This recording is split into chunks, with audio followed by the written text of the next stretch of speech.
Growth atau pertumbuhan adalah satu kata kunci yang dikejar oleh perusahaan. Namun, hanya mengacu pada growth yang baik saja tidaklah cukup. Diperlukan growth yang realistis, dapat dikelola, dan juga dapat dipertahankan sejalan dengan kondisi cash flow perusahaan tersebut. Atau dengan kata lain, perusahaan butuh memikirkan sustainable growth. Jadi, apa itu sustainable growth? Dan mengapa itu penting? Serta bagaimana peran teknologi dalam mendukung sustainable growth sebuah perusahaan. Simak cuplikan event kolaborasi Tech in Asia bersama Soltius yang juga menghadirkan VP of Product Si Cepat Express dan juga VP of Investment East Ventures. Dari sisi investasi, sebenarnya yang kita sebut sustainability itu ada 3 aspek. Ada economic sustainability, artinya company-nya secara ekonomis bisa sustain, tidak akan mati sendiri gitu karena kehabisan uang contohnya. Ada social sustainability, artinya company-nya tidak membuat orang-orang sekitarnya menjadi mati gitu kan. Dan ada environmental sustainability. Jadi tidak membuat lingkungan di sekitarnya menjadi mati gitu kan. Kalau dari metrik ya, yang paling gampang itu kita punya metrik namanya lifetime value, customer lifetime value, CMTV gitu kan. Jadi ini adalah berapa customer ini sepanjang umurnya dia, berapa sih revenue yang dia bisa menghasilkan buat kita. Atau bahkan sometimes the second layer to that, berapa sih contribution margin yang bisa dia hasilkan ke kita gitu kan.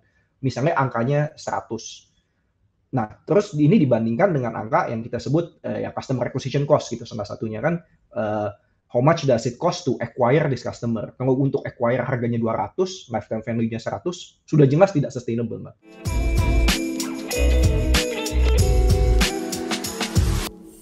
Jadi, challenge pertama yang dihadapin oleh Si Cepat dan saya rasa di setiap perusahaan startup juga kurang lebih sama seperti itu adalah yang pertama menemukan market fit. Produk market fit itu udah pasti itu challenge yang pertama kali harus dihadapi.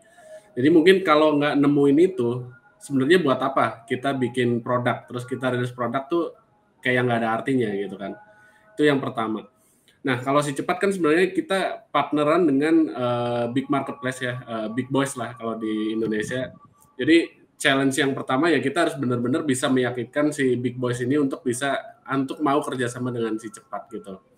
Jadi kita harus siap dari sisi teknologi, kita harus support API-nya bagus yang bisa integrasi dengan cepat, dan tadi sempat di-mention juga ya sama Pak Andreas, jadi kita kan kalau bisnis ini berubahnya cepat banget, agile banget gitu. Nah, orang-orang teknologi tuh bilang kita tuh agile. Sebenarnya bisnis tuh lebih agile. Kalau konteksnya di cepat itu bisnis lebih agile daripada teknologi gitu kan. Jadi kalau kita develop software itu lumayan lagging, butuh waktu mungkin 3-6 bulan. Nah, kalau bisnis itu bisa lebih cepat. Nah, bisa dibayangkan gimana orang-orang teknologi di Si Cepat harus bisa ngimbangin bisnis yang sedemikian dinamis seperti itu.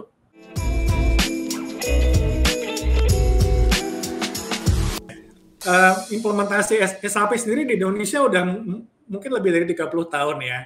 Dan kalau kita bicara metodologi implementasi ERP itu juga sudah berevolusi jauh. Maybe kalau 20 tahun lalu itu orang akan start dengan proses re-engineering dulu, business process engineering ya. Jadi kalau mau beresin proses procurement, kita biasanya akan gambar proses flow-nya dulu, digambar dengan baik. Proses sekarangnya seperti apa sih, terus kemudian menuju proses tubuhnya seperti apa.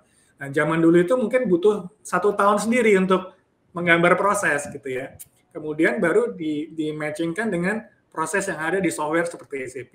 Nah, hari ini udah berbeda, karena software seperti SAP sudah punya best practice yang diadopsi oleh, let's say, Fortune 500 companies, majority running on SAP ya. Jadi saat kita mengimplementasikan software seperti SAP, best practice-nya juga kita bisa adopsi sebenarnya. Jadi kita walaupun nggak punya SOP, adopsi aja. Most of the companies juga best practice yang sama gitu. Jadi nggak perlu reinvent the wheel, adopsi saja gitu. Dan itu udah pasti adhere to the common principles yang berlaku di market, comply dengan regulation, dan lebih cepat gitu untuk kita adopsi ya, seperti itu Mas Aditya. I see. Dan itu mungkin pentingnya bertemu dengan konsultan yang mungkin sesuai juga ya Pak. Karena kalau sendiri-sendiri kan nggak tahu juga best practice-nya yang seperti apa gitu Pak. Iya. Nanti malah kalau misalnya, saya mau develop sendiri deh. Kebetulan saya kan kalau di startup pada jago programming ya, tapi fokusnya malah ngurusin dapur, bukan ngurusin customer gitu ya. Jadi stay fokus aja ngurusin customer. Karena kan kalau namanya startup mungkin every produknya tiap bulan juga harus berubah terus ya, Mas Trimo ya, untuk keep kompetitif ya. Jadi Betul. malah kalau ngurusin dapur sendiri terpecah-pecah ya resources-nya. Nah, jika kamu tertarik tentang bagaimana teknologi bisa membantu kamu dalam mencapai sustainable growth, konsultasikan bersama Soltius dengan klik link yang ada di deskripsi. Like jika kalian suka dengan video seperti ini, dan sampai jumpa di video Tech in Asia berikutnya.